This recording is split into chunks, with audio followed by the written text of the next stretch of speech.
Cristo en esa primera noche de Navidad le dijo adiós a su Padre. Él dijo: Padre, me doy cuenta de que no has quedado satisfecho con la sangre de animales, sino que has preparado un cuerpo para mí, para que yo vaya a ese mundo y sea el sacrificio final y definitivo. Y lo voy a hacer porque vengo, como está escrito de mí en el Antiguo Testamento, el hacer tu voluntad, oh Dios. Y entonces Jesucristo se despidió de su Padre y comenzó un viaje que iba a terminar 33 años después en una cruz, y después a través de una resurrección ser glorificado y exaltado y restaurado de regreso al cielo, a la gloria que Él conoció antes de que Él vino. Ahora, el cuerpo de Cristo fue preparado divinamente por Dios para que fuera el instrumento que iba a traer a Dios a los hombres y que iba a ser el sacrificio perfecto para el pecado. Y entonces Jesús vino con toda la fanfarria del cielo, conforme los ángeles esperaban cantar su alabanza.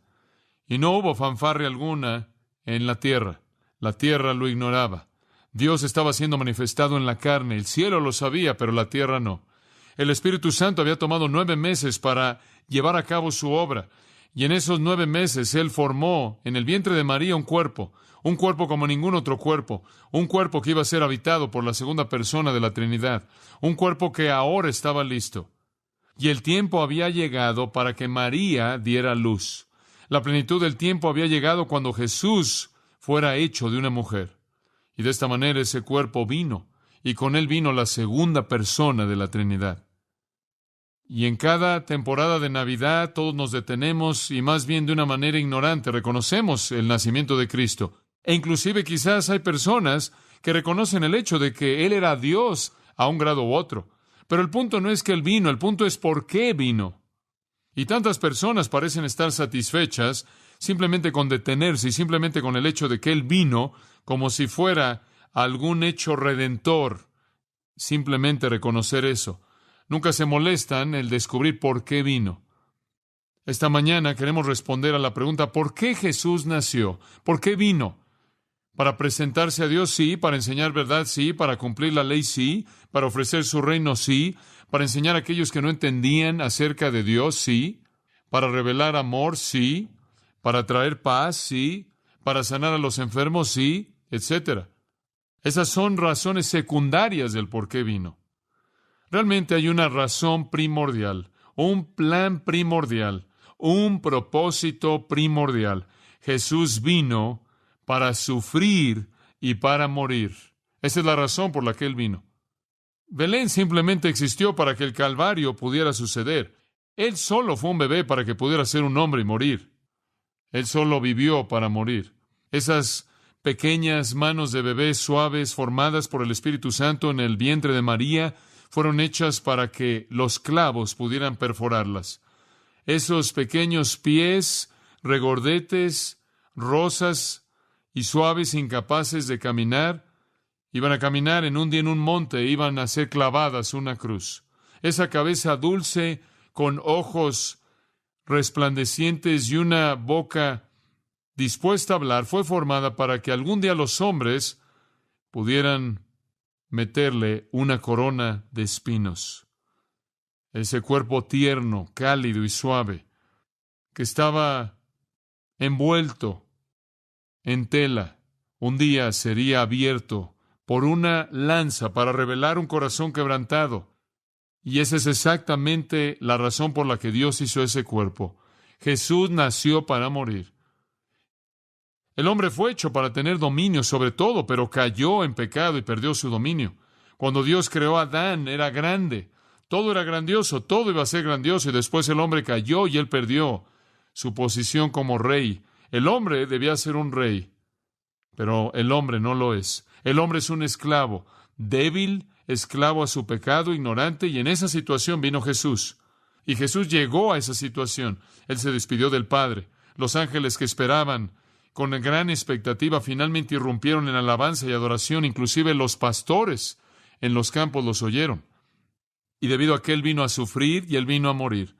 Y esto fue porque Él vino a sufrir y vino a morir. Para hacer del hombre lo que el hombre nunca podía hacer sin Él. Para hacer del hombre el rey de la tierra. Él murió para recrear a los hombres y hacerlos una criatura que Dios siempre quiso que fueran. Él murió para ser del hombre lo que el hombre debía ser, pero sin él nunca podía llegar a ser. Ahora, nuestro texto tiene que ver con la venida de Cristo y su muerte. Y quiero que veamos en él 5 cosas que Jesús fue porque él murió. 5 cosas que Jesús fue debido a que él murió. En primer lugar, él fue nuestro sustituto. En segundo lugar, él fue el capitán de nuestra salvación. En tercer lugar, nuestro santificador. En cuarto lugar, el conquistador de Satanás. En quinto lugar, nuestro sumo sacerdote compasivo. Todas estas 5 cosas fueron las metas de Jesucristo. Él vino a ser nuestro sustituto. Él vino a ser el capitán de nuestra salvación. Él vino a ser nuestro santificador. Él vino a ser el que conquistó a Satanás. Él vino a ser nuestro sumo sacerdote compasivo. Él no pudo haber sido ninguna de esas si él no hubiera muerto. Y de esta manera él nació para morir. Veamos en primer lugar que él vino para ser nuestro sustituto. Versículo 9. Pero vemos aquel que fue hecho un poco menor que los ángeles, a Jesús. Allí hay una referencia al tiempo. Él fue hecho poco menor a los ángeles. Y esto fue hecho por un tiempo. Un poco. Poco aquí podría ser una referencia a tiempo. Y así es aquí. Él fue hecho por un poco de tiempo menor que los ángeles. ¿Por qué razón? Es indicado por qué cosa. A causa del padecimiento de la muerte, coronado de gloria y de honra, para que por la gracia de Dios gustase la muerte por todos. Ahora, ahí está la primera y más grande razón por la que Jesús vino. Él vino a morir. Él vino a morir por todo hombre. En otras palabras, Él vino como sustituto. El Antiguo Testamento dijo Ezequiel, citando Ezequiel, el alma que pecare, esa morirá. Pablo dijo, la paga del pecado es muerte. Ahora, el pecado, en virtud de la justicia de Dios, es castigado por la muerte. Si yo entonces peco, yo moriré. Si yo llevo mi propio castigo, yo moriré físicamente, espiritual y eternamente, y soy sentenciado al infierno eterno sin Dios. Y Dios vio este mundo y Él vio a hombres. Él vio a hombres que iban a morir debido al pecado. Y Él dijo, debido a su amor, yo no voy a permitir que todos los hombres mueran en su pecado. Voy a enviar a alguien más para llevar su castigo, para morir su muerte. Y de esta manera Jesús vino. Él vino para ser mi sustituto y cuando Él fue clavado en la cruz, Él murió por mí y Él murió por usted. Él murió mi muerte, Él pagó mi castigo. Como puede ver, esa es la única alternativa que Dios tenía. O Él lo castiga a usted por su pecado y a mí por mi pecado, y eso es castigo eterno en el infierno. O de otra manera, Él sustituye a alguien más en nuestro lugar y pagan por nuestro castigo. Y eso es exactamente lo que Jesús vino a hacer para ser nuestro sustituto. La segunda persona exaltada de la Trinidad, el Hijo de Dios divino, Dios en carne se humilló a sí mismo, vino a la tierra para morir mi muerte, para proveer para mí un escape del infierno eterno. Aquel que no pecó se volvió pecado. El vivo murió, el perfecto se volvió el castigado. Y no porque él lo merecía, sino porque yo lo merecía y él fue mi sustituto. Ahora quiero que observen este versículo, que hay 5 cláusulas que detallan su muerte sustitutiva y quiero que las vea. La primera cláusula dice que Jesús fue hecho un poco menor que los ángeles. Esa es una verdad fantástica. Jesucristo, por toda la eternidad pasada y toda la eternidad presente y toda la eternidad futura, no fue y no es y nunca será de nuevo menor que los ángeles. Él es, por su esencia misma, como Dios, más alto que los ángeles. En el versículo 5 del capítulo 1 de Hebreos, en el versículo 4 del capítulo 1 de Hebreos, dice, hecho tanto superior a los ángeles cuanto heredó más excelente nombre que ellos. Cristo, por naturaleza, era mejor que los ángeles. Y esto es probado por la actitud de Dios hacia Cristo en el versículo 5. Porque ¿a cuál de los ángeles dijo Dios jamás, mi hijo eres tú, yo te he engendrado hoy? Y de nuevo, y otra vez, yo seré a él padre y él me será a mí hijo. Dios nunca le dijo eso a ninguno de los ángeles. Dios le dijo eso a su Hijo Jesucristo, quien era mejor que los ángeles. En el versículo 6, y de nuevo, y otra vez cuando introduce al primogénito en el mundo, dice, adórenle todos los ángeles de Dios. Él es mejor que los ángeles. Él dice en el versículo 7 que los ángeles son ministros. Pero versículo 8, mas del Hijo dice, tu trono, Dios, por el siglo del siglo. Cetro de equidad es el cetro de tu reino. Y en el versículo 13, Pues ¿a cuál de los ángeles dijo Dios jamás siéntate a mi diestra hasta que ponga a tus enemigos por estrado de tus pies? A ningún ángel. Dios nunca le dijo eso a ningún ángel. Jesucristo es mejor que los ángeles por su naturaleza misma. Él es Dios. Pero por un poco de tiempo, versículo 9, capítulo 2, Él se volvió menor que los ángeles. Creador de ángeles, la cabeza de los ángeles, el Señor de los ejércitos.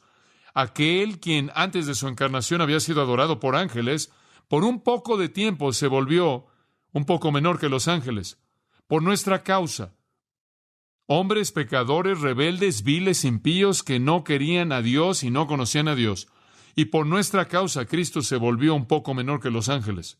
Como puede ver, el hombre no podía ganar el dominio que él perdió por sí mismo, y Jesús tuvo que venir al nivel del hombre, al nivel pecaminoso, para recoger al hombre, levantarlo y llevarlo a su nivel. Y entonces Jesús, por un poco de tiempo, fue hecho un poco menor que los ángeles. La segunda declaración que quiero que vean en este versículo nos dice algo más acerca de su sustitución. Dice, a causa del padecimiento de la muerte. Ahora, la palabra a causa es día y es usada en muchos diferentes casos y en muchas maneras diferentes en el griego. Aquí puede significar a través de o por. Y yo la tomo como significando que, y se leería de esta manera. Este es el significado primordial. Jesús fue hecho un poco menor que los ángeles a través del sufrimiento de la muerte, o por el sufrimiento de la muerte. En otras palabras, la prueba más grande de que Cristo era un poco menor que los ángeles fue que Él murió. Ahora, es verdad que Él fue hecho un poco menor que los ángeles para morir. También es verdad que Él fue hecho un poco menor que los ángeles, y eso es mostrado porque Él murió. Di aquí lleva el peso de debido a o por qué. Ahora, ¿qué quieres decir con eso? Simplemente esto. Jesús hizo algo que ningún ángel jamás podrá ser capaz de hacer. Jesús vino a esta tierra para hacer algo que los ángeles no pueden hacer. Jesús vino a morir, los ángeles no pueden morir. Eso está reservado para los mortales. Y cuando Jesús murió, Él probó, sin lugar a dudas, que Él, de hecho, por un poco de tiempo, fue hecho un poco menor que los ángeles. La profundidad de su humillación se extendió a la muerte, algo que los ángeles nunca podrían llegar a ser. Ahora observe, si es tan amable, que Él dice el sufrimiento o el padecimiento de la muerte. Cuando Jesús murió, no fue simplemente algo gentil, fácil, dejar este mundo. Fue una agonía intensa y tortura en una cruz. Él sufrió en su muerte. Y sabe usted, ninguna criatura fue capaz de esto. Solo Jesucristo podía ser nuestro sustituto. Tenía que ser alguien que fue totalmente hombre para pagar el castigo del hombre y totalmente Dios para tener victoria sobre la muerte. Él tenía que ser la combinación perfecta de Dios total y de hombre total. Cristo llevó la responsabilidad de una obra que estaba muy por encima del poder de los ángeles. Él tomó la responsabilidad de hacer una obra que ningún ángel jamás podría hacer, mucho más allá de su capacidad. Y sin embargo, para hacerlo, tuvo que volverse un poco menor que los ángeles. Y más alto que los ángeles es Dios, y más bajo que los ángeles es el hombre. Y el que es más alto que los ángeles es Dios, y los que son menores que los ángeles son los hombres. Y Cristo fue al mismo tiempo más elevado que los ángeles en su poder, y un poco menor que los ángeles en su humillación. La combinación perfecta. Después nos dice el propósito de su humillación y su sustitución al final del versículo 9. Para que, por la gracia de Dios, gustase la muerte por pantos por todos. Jesús vino para morir por usted y Él gustó la muerte. Él bebió la copa amarga en el Calvario. Él la bebió hasta la última gota. La muerte que Él gustó fue muerte total. Todo ángulo posible está involucrado. La muerte que Él gustó fue la maldición, la cual el pecado trae, porque Él llevó su pecado. La muerte que Él gustó fue la paga, el castigo por la ley quebrantada. La muerte que Él gustó fue la manifestación plena del poder del diablo en contra de Él. La muerte que Él gustó fue la expresión plena de la ira de Dios que vino en contra de Él porque Él llevó el pecado. Escuchen, en todo aspecto posible Jesucristo murió y gustó toda parte de la misma por nosotros. Y Él fue culpable de nada. Él estuvo sin pecado, pero Él la gustó para todo hombre. Él fue nuestro sustituto. Y mediante El hecho de que Cristo gustó la muerte y fue mi sustituto, yo soy liberado de la esclavitud de la justicia de Dios, la cual debe traer muerte, y yo soy liberado para experimentar la gracia de Dios y el amor de Dios. Y de esta manera la Biblia dice que Él llevó nuestros pecados en su propio cuerpo. Al que no conoció pecado, por nosotros lo hizo pecado, para que fuésemos hechos justicia de Dios en Él. Y todo lo que Dios pide de usted es que usted reciba al mismo Cristo, que usted reconozca que de hecho Él murió por usted, que usted cree que murió por usted y que reciba su muerte a favor de usted como su Señor Salvador. Después usted ve esto también, una frase que indica la causa de su sustitución, y esto es tremendo. Ahí cerca del final del versículo 9, dice que Él hizo todo esto por la gracia de Dios. ¿Sabe por qué vino Jesús? No porque usted y yo le pedimos que viniera o porque lo merecíamos, sino porque Dios en su gracia lo diseñó, ¿no es cierto? La salvación viene de Dios, la gracia absolutamente inmerecida, amorosa de Dios, no nos la ganamos, no hacemos algo para que Dios diga, bueno, ustedes son tan buenos que merecen a mi hijo. No, de manera única y singular, en base a su bondad soberana, es que Cristo vino al mundo. ¿Por qué?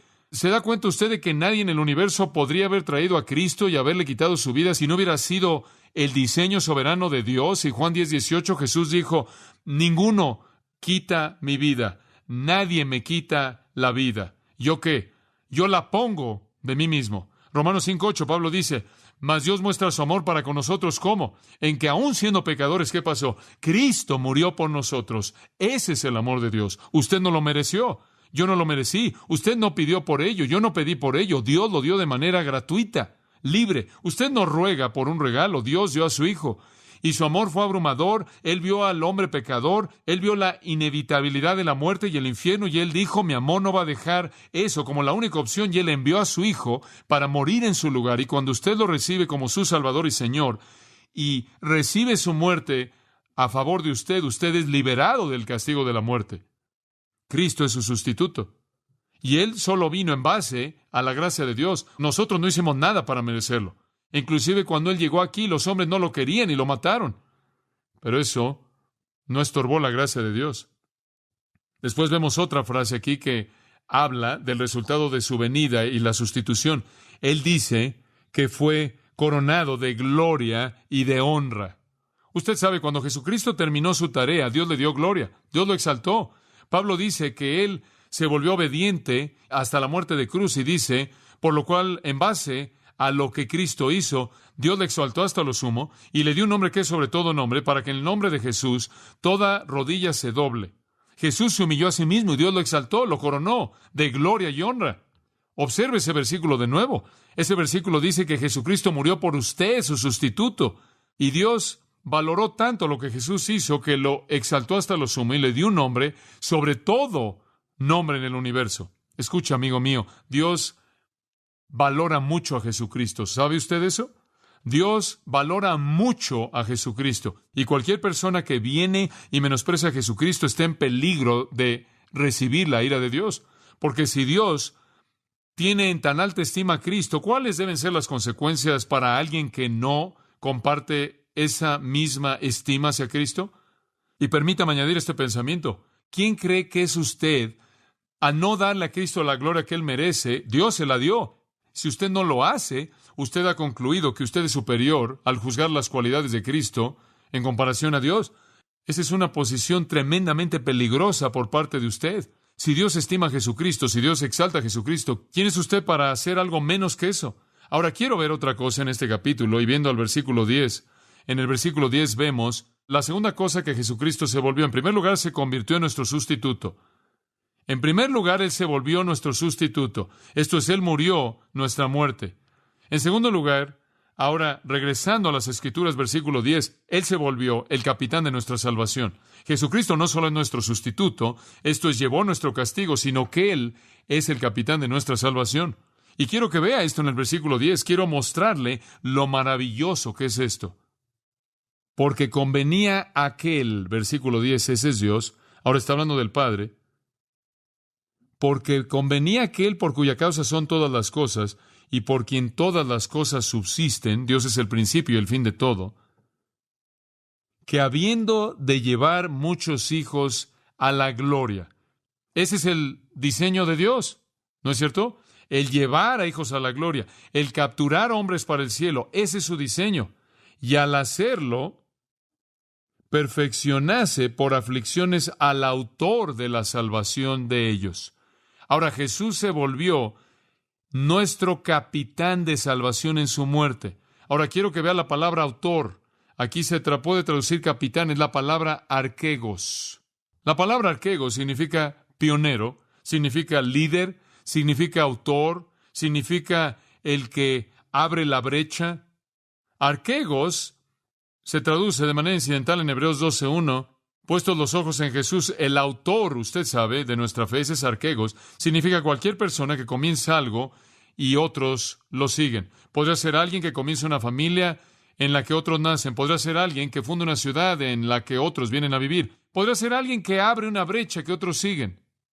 Cualquier persona que comienza algo y guía es un arquegos. Y aquí el escritor de Hebreos está diciendo que Jesucristo es el que abre la brecha de manera perfecta, el que abre el camino a la gloria para que Dios, a hacer que alguien, quien es perfecto, abra la brecha, pueda congregar a sus hijos para que puedan seguir a su capitán a la gloria. Agradó a Dios, quien hace todas las cosas para su gloria, quien hizo todas las cosas para su gloria, con el fin de que pudieran darle gloria. Eso es lo que la primera parte del versículo significa. Le agradó a él el hacer a este capitán perfecto para que él pudiera abrir la brecha a la presencia del Padre y traer junto con él a todos los hijos que Dios había diseñado que entraran a la gloria. Él es el que de manera perfecta nos abre la brecha. Allí en el capítulo 5, versículo 8, dice que aunque era hijo, por lo que padeció, aprendió la obediencia. Y habiendo sido perfeccionado, vino a ser autor o el arquegos de eterna salvación para todos los que le obedecen. Jesucristo es el líder perfecto. A través de la muerte, Él no solo fue el sustituto, sino un líder perfecto. Alguien que de manera perfecta abrió la brecha. Dice usted, ¿qué quieres decir con eso? Simplemente esto. No hay manera de llegar a Dios fuera de Jesucristo. Jesús dijo, yo soy el camino, nadie viene al Padre, sino que por mí. No hay otra manera. Y como puede ver, el camino a Dios está bloqueado por el pecado, ¿no es cierto? Un hombre y su pecado nada más pueden entrar a la presencia de Dios. No, imposible. No podemos entrar a la gloria de Dios. No podemos llegar al cielo en base a nuestro propio mérito. Alguien tiene que abrir la brecha. Y la única manera en la que jamás se puede abrir la presencia de Dios para nosotros es deshacernos del pecado, ¿verdad? Una vez que el pecado ha sido cubierto, podemos entrar a su presencia. Entonces Cristo vino, murió, pagó por nuestro pecado y de esta manera abrió el camino para que pudiéramos entrar a la presencia de Dios. ¿Se da cuenta de cómo Él es el que abre el camino? Y Él tenía que morir para hacerlo. Observe lo que dice. Él fue hecho perfecto ¿a través de qué? Sufrimiento, ¿se da cuenta? No había manera en la que Jesús pudiera llegar al mundo y decir, miren, escuchen todos, síganme, vamos a Dios. No, no puede. No hay manera en la que usted pueda llegar a la presencia de Dios cuando hay pecado que no ha sido castigado. Y como puede ver, esa es la razón por la que Él tuvo que sufrir para ser el líder perfecto. Él no podía llevarnos a Dios a menos de que hubiera pagado el precio del pecado a través de su sufrimiento, y Él se volvió el arquegos perfecto, el pionero perfecto, el líder perfecto, el que abrió de manera perfecta el camino, y solo al morir por nosotros Él podía abrir el camino, y Él lo abrió de manera amplia, para que muchos hijos pudieran llegar a la gloria al seguir a Jesucristo, quien pagó por el pecado. ¿Sabe una cosa? ¿Se da cuenta de que en 3 horas en esa cruz, en 3 horas Jesús pagó el castigo por el pecado que va a llevar a todas las almas de todas las edades y eternidad? ¿Y ellos todavía no habrían podido pagarlo? ¿Sabía eso? ¿Sabía usted que la gente va a pasar la eternidad en el infierno, gente impía, gente sin Cristo, una eternidad en el infierno pagando el pago del pecado? ¿Sabe que Jesucristo congregó una eternidad de castigo y la pagó en su totalidad en 3 horas y salió caminando como un Salvador resucitado? Ahora eso es poder, amigo mío, eso es poder. La cruz fue una obra maestra y Dios presentó una solución para el problema que ninguna capacidad humana de inteligencia podía jamás responder. El problema de cómo Dios comunica gracia y misericordia a un pueblo pecaminoso. Él trajo misericordia y justicia juntas en la cruz. Cristo pagó el castigo, llevó una eternidad de juicio en 3 horas. Sin embargo, él no fue destruido. ¡Qué persona tan poderosa! Y de esta manera se convirtió en nuestro arquegos perfecto. Él abrió la brecha. Recuerdo leer hace algunos años atrás de un patriota suizo llamado, un nombre extraño, Arnold Winklerud. Y Arnold, lo llamaremos Arnold. Si usted va a Suiza en la actualidad, verá estatuas de Arnold, porque él es un patriota suizo muy, muy famoso. Y Suiza era un estado neutral, realmente nunca tuvo una identidad propia, fuera de que toda persona en Europa que quería pelear una guerra iba a Suiza a pelear. Y se cansaron de ser el campo de batalla de los ejércitos de todo el mundo. Y las naciones, usted sabe, estaban en conflicto y decían, bueno, nos reunimos en tierra suiza y vamos a tener una guerra. Y el pueblo suizo estaba un poco cansado de esto. Entonces decidieron que iban a presentar algo de resistencia y había un gran ejército que estaba descendiendo ahí del norte de Alemania y solían marchar en lo que llamaban una falange, la cual es como una larga fila de hombres de 1,5 kilómetros a 3 kilómetros, y todos iban juntos ahí, hombro con hombro, y todas las tropas detrás de ellos, y los hombres de la línea frontal tenían escudos, y todos iban marchando así en fila, ahí por la montaña, y esta es una fila larga, y las otras cosas y la artillería vienen atrás de ellos, y llegaron ahí barriendo hacia esta villa, mientras que Arnold congregó a la gente que vivía ahí, a los plebeyos, y se unieron en un ejército suizo y decidieron detener este ejército si podrían. Y comenzaron a pensar en una estrategia y sabían que solo había una manera de hacerlo, y eso era el romper la falange, infiltrarla y destruirla desde adentro. Y entonces, conforme se acercaba a la pequeña villa donde estaban congregados y reunidos, lo único que tenían eran trinches y palas y palos, y eso era todo. Y conforme esa falange se acercaba a esa villa, Arnold, con un clamor de gloria, hizo que Suiza comenzara a correr. Y él corrió ahí en medio de esa falange. Y conforme él corría, él llevó en su pecho las lanzas y las flechas que le dispararon. Conforme él rompió esa falange, no avanzó muchos metros hasta que él cayó muerto. Pero ahí pisándole los talones venía el ejército suizo entero que entró y peleó contra ese gran ejército europeo. E hicieron que se replegaran en ese día. Debió haber sido una gran tragedia si Arnold hubiera corrido y hubiera roto la falange, hubiera caído muerto, y el resto de los suizos se hubieran sentado y hubieran dicho, oh, Arnold, tuvo un buen corazón, quiso hacer un buen trabajo. Pero le siguieron pisándole los talones. ¿Sabe una cosa? Escucha, amigo mío. Jesucristo ha hecho lo mismo. Él corrió en contra de los batallones del infierno. Él hizo que todas las flechas y todas las lanzas que la ira y el juicio de Dios podía enviar en contra de él las recibió y él rompió esa falange. Y todo lo que le pide hacer es seguirlo y reclamar la victoria. Él es el arquegos perfecto. Él abrió la brecha. La victoria está ahí. Es de usted. Y entonces vemos a nuestro sustituto y al capitán de nuestra salvación. Él se volvió eso porque murió. Él nació por ninguna otra razón. Tercera cosa, y esto es tan emocionante, simplemente bendice mi corazón. La tercera cosa en los versículos 11 al 13, en tercer lugar, Él se volvió nuestro santificador. Nuestro santificador. Porque el que santifica, esto está hablando acerca de Cristo, Él es el que santifica. Santifica viene de una palabra hagiazo, hacer santo. El que santifica, y los que son santificados de uno son todos, por lo cual no se avergüenza de llamarlos hermanos. Le voy a decir que ese es uno de los conceptos más emocionantes, más fantásticos, y quiero que lo vea. Simplemente increíble. ¿Sabe lo que esto nos dice? Escuche esto. Jesucristo es santo y es capaz de hacerlo a usted y a mí santos. Somos los santos en el versículo 11, los santificados. Él es santo y los que son santificados son uno a través de su muerte. Ahora escuche esto. A través de su muerte y nuestra fe en Él, creyendo y recibiéndole a Él como Salvador, somos declarados santos. ¿Escuchó eso? Eso es verdad posicional. Ante Dios, por su fe en Jesucristo, usted es santo.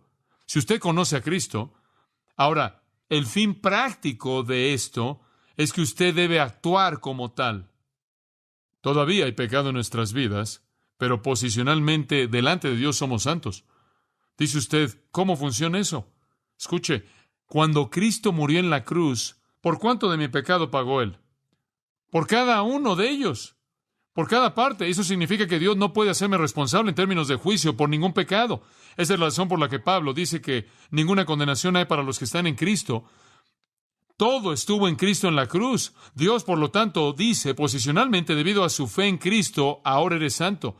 Él ha pagado todo pecado que jamás cometerá usted. Ahora sabemos que esa no es licencia para pecar, porque el amor no nos permite hacer eso, ¿verdad? Pero ¿sabe que si usted conoce a Jesucristo, usted es santificado, es santo? Usted es santificado. ¿Qué es santo? Perfectamente justo. Ahora esa es verdad posicional. Dios inclusive dice, usted es justo, usted es santo. ¿Sabía usted eso? ¿Por qué hasta los corintios, quien están de cabeza en términos de su práctica, les dice, ahora ustedes son santos? Eran santos, hagiazo, a ser santo, ser santo. Viene de la palabra hagios, que quiere decir los santos o los santificados. Somos santos delante de Dios. Nunca hay un pecado registrado en contra de nosotros, nunca somos santos. El que santifica o los hace santos y los que son santificados son uno. ¿Sabe usted a que debido a que usted es uno con Cristo, usted es santo porque Él es santo? Dice usted, ¿somos igual de santos que Él?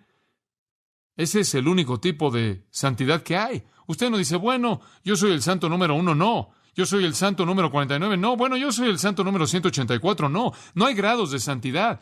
Santo es santo sin pecado. Posicionalmente, si Cristo ha pagado por todo mi pecado y lo llevó, todos los registros de Dios declaran que yo soy santo. Esa es una verdad emocionante, ¿no es cierto?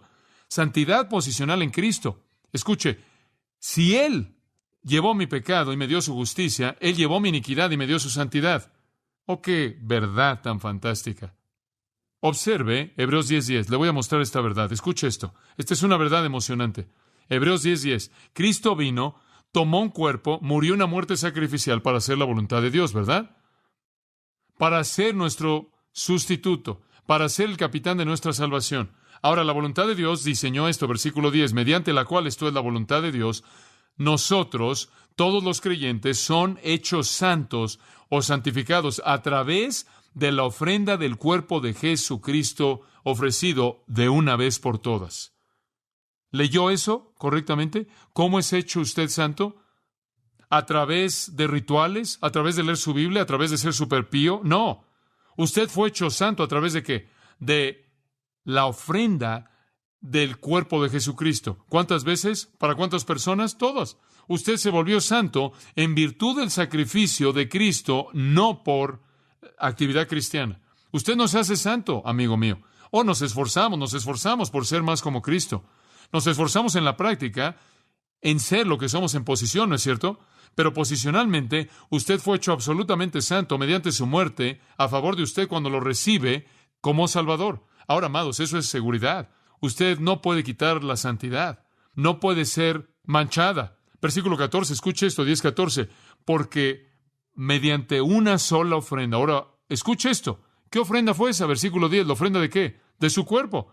Porque mediante una sola ofrenda, Él perfeccionó durante 6 meses. ¿Es eso lo que dice? Para siempre aquellos que son hechos santos. Escuche, si usted jamás ha sido hecho santo, usted ha sido hecho santo para siempre. No crea que una vez que usted ha recibido la santidad imputada de Jesucristo, hay algo en este universo que podría quitarlo. No hay. No lo hay. Usted ha sido hecho perfeccionado para siempre a través de la ofrenda de su cuerpo, y si usted pudiera perderlo, entonces Jesús no lo hizo bien. Escuche, Él lo hizo a usted posicionalmente santo con el mismo tipo de santidad que Él conoce. Solo hay un tipo. ¡Qué verdad tan tremenda!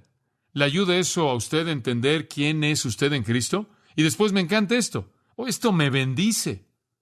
Tan santo es usted que Jesús no se avergüenza de llamarlo ¿qué? Hermano. Hombre, pensé en eso, no podía creerlo. ¿Quieres decir que Jesús, de hecho, se acercó y me abrazó y dijo, John MacArthur, no me avergüenzo de llamarte hermano mío?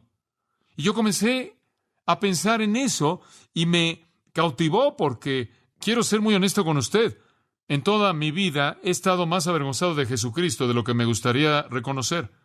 ¿Alguna vez se ha avergonzado usted de él? Yo sí. ¿Y sabe una cosa? No tengo nada de qué avergonzarme. ¿Por qué debería avergonzarme de Jesucristo? Sin embargo, me avergüenzo de él. ¿Sabe una cosa? Él tiene toda razón de estar avergonzado de mí. ¿No es cierto? Todo. Digo, yo fallo. Usted sabe, Él nunca se avergüenza de mí. Nunca. ¿Sabe por qué? Porque posicionalmente soy santo y Él dice, hermano. ¿Sabe usted que no hay jerarquía entre los hermanos? No hay jerarquía en ese versículo, sí. Hermanos, ¿sabe una cosa? Usted es uno con Cristo, la misma santidad. Su justicia es suya, su santidad es suya y mía. ¡Oh, qué pensamiento tan fantástico! Somos uno. ¿No es eso por lo que oró? ¿Se acuerda en el huerto? Él dijo, Padre, oro porque sean uno, así como nosotros somos uno, yo en ti, tú en mí, nosotros en ellos. Su oración fue respondida. Oh, me acuerdo después de su resurrección, María Magdalena vino y quería tocarlo. Él dijo, no, me toques. Me encanta esto, Juan 20, versículo 17. Él dijo, no me toques todavía, no he ascendido a mi Padre y tu Padre, a tu Dios y mi Dios. Dice usted, ¿por qué es eso tan importante? Simplemente esto. Él trazó un paralelo entre una mujer, quien era una prostituta profesional, y sí mismo, diciendo, ambos compartimos al mismo Dios, al mismo Padre, somos hermanos. Eso es impresionante. Eso es algo impresionante. Ese es el tipo de santidad que Jesucristo le imputa al que cree en Él. Y le voy a decir algo, eso emociona mi corazón. O el apóstol Pablo habla de esto en Romanos, ¿no es cierto? Fuimos crucificados con Cristo, morimos con Él, resucitamos con Él. Identificación absoluta con Jesucristo. ¿Puedo decirle algo más? Todos los hombres no son hermanos. Algunos hombres son hijos de Dios. Y Dios dice que algunos hombres son hijos del diablo. Todos los hombres no son hermanos. ¿Y puedo añadir algo más? Todos los hombres no son hermanos con Cristo, solo aquellos que son hijos del mismo Padre. Aquellos que reciben a Jesucristo se convierten en hermanos de Cristo. ¡Oh, qué pensamiento tan emocionante! Una gracia tan grande que me llame hermano sin vergüenza. Hombre, cuando oigo verdad así, le digo, me avergüenza. Creo que es la verdad más emocionante en toda la Biblia, esa verdad posicional que continuamente me dice quién soy en Cristo, porque tarde o temprano usted comience a actuar como quién es usted. Después, en los versículos 12 y 13, el escritor de Hebreos toma dos pasajes del Antiguo Testamento que profetizaban que Cristo nos llamaría su hermano. Salmo 22, versículo 22. Él cita el Salmo 22. Esto no es nada nuevo. Salmo 22. Cristo le habla al Padre y dice esto: anunciaré a mis hermanos tu nombre. Esta es verdad del Antiguo Testamento. El Mesías iba a llamar a los hombres sus hermanos. En medio de la congregación te alabaré. En otras palabras, voy a estar en medio de otras personas, voy a ser uno de ellos y los voy a llamar hermanos. Esa es una profecía del Antiguo Testamento, no es nada nuevo. Y a los líderes judíos él quiso explicarles que esto no era nada nuevo. Después, en el versículo 13, él cita Isaías capítulo 8, donde Cristo vuelve a hablar y dice, y otra vez yo confiaré en Él. Y de nuevo, he aquí, yo y los hijos que Dios me dio. ¿Ve usted cómo se identifica con otros creyentes? ¿Se da cuenta? Juntos vamos a confiar en Dios, dice Él. Voy a encargarme de los hermanos que me des. Esa es verdad del Antiguo Testamento. Cristo nos llama hermano y no se avergüenza. Que Dios me ayude a actuar como lo que soy. Y entonces el Cristo de Dios, eterno, la segunda persona de la Trinidad, el arquego santo sin pecado, aquel a quien los ángeles adoraron, se volvió un poco menor que los ángeles para sufrir y morir, para ser mi sustituto, para ser aquel que abrió la brecha para que yo fuera al cielo y a la gloria de Dios, e inclusive se inclinó para llamarme hermano, hijo de Dios, coheredero, y lo hizo sin vergüenza. Porque Él me hizo santo en su propia santidad. ¿Puede usted resistir ese tipo de amor? Yo no puedo. Entonces nuestro sustituto, el capitán de nuestra salvación, nuestro santificador, y rápidamente, versículo 14, el que conquistó a Satanás. Así que por cuanto los hijos participaron de carne y sangre, esto es los hijos que vimos en el versículo 18, nosotros creyentes, seres humanos, participamos de sangre y carne, somos carnales, seres humanos. Él también participó de lo mismo. Él se volvió lo que somos para destruir por medio de la muerte al que tenía el imperio de la muerte, esto es, el diablo. Ahora, la autoridad que Satanás tiene sobre los hombres es la muerte. Satanás sabe que la paga del pecado es muerte, y si él puede mantener a un hombre viviendo en pecado hasta que él muera, lo tiene para siempre. Y el gran poder de Satanás es la muerte, y alguien tenía que destruir ese poder. Alguien tenía que despedazar la muerte. Satanás sabía que si él podía aferrarse, y todavía sabe que si él puede aferrarse a los hombres hasta que mueran, Dios no puede salvarlos, porque Dios diseñó que la salvación fuera durante la vida de un hombre, no después.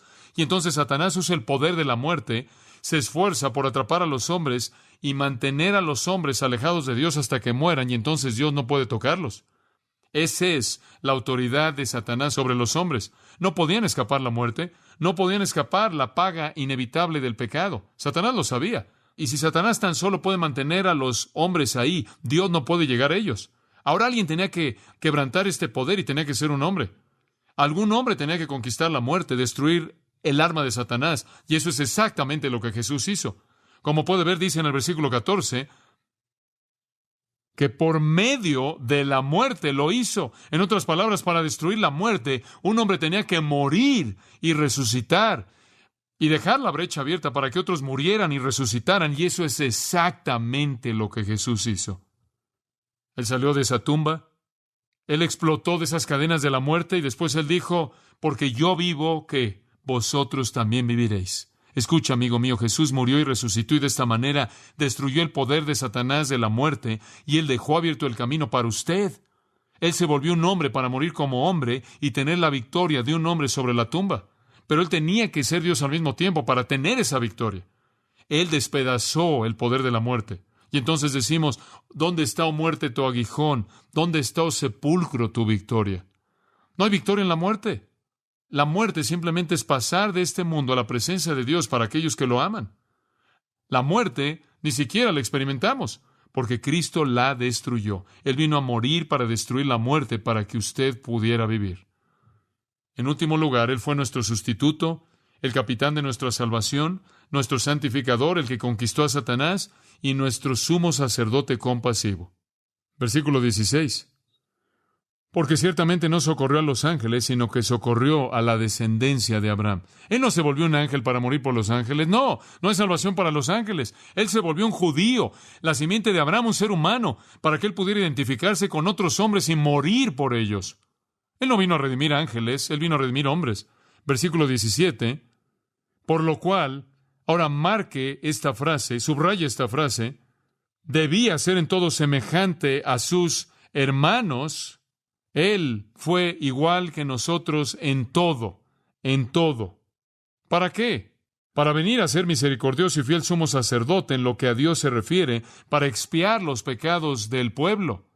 Pues en cuanto Él mismo padeció siendo tentado, es poderoso para socorrer a los que son tentados.